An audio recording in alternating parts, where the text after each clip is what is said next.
Le Concile Vatican II a découvert ou redécouvert une caractéristique importante de la vie de l'Église, à savoir la synodalité.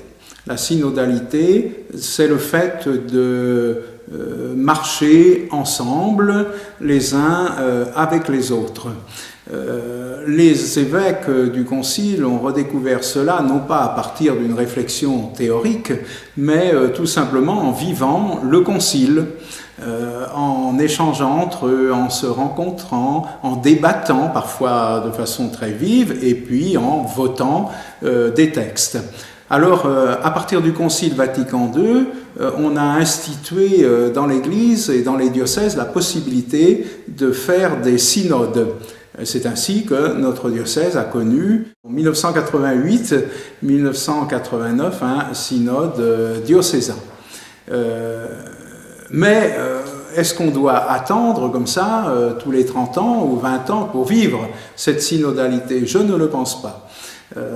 C'est pourquoi j'ai souhaité que nous ayons au moins une fois par an une assemblée diocésaine réunissant des représentants des différentes réalités ecclésiales et pastorales du diocèse pour débattre d'un certain nombre de questions, pour que moi-même j'entende quels sont les souhaits des uns et des autres dans notre Église diocésaine, et pour que ensuite, après un discernement, eh bien, je décide d'aller dans telle ou telle direction.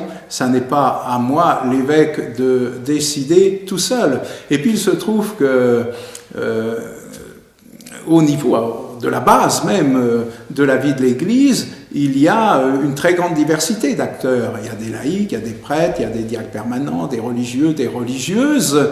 Bien, et puis au fur et à mesure que, je dirais, on s'élève dans la hiérarchie de l'Église, eh bien, la participation des laïcs devient moins importante. Eh bien, je souhaite qu'au niveau des décisions à prendre, on retrouve cette diversité que l'on a à la base même de la vie de l'Église. Voilà pourquoi donc j'ai convoqué cette assemblée diocésaine dont je souhaite qu'elle soit ordinaire. Et pour indiquer qu'il ne s'agit pas de se retrouver pour le plaisir de se retrouver, eh bien j'ai inscrit une seule question à l'ordre du jour de cette première assemblée. Eh bien, c'est précisément celle de l'évangélisation.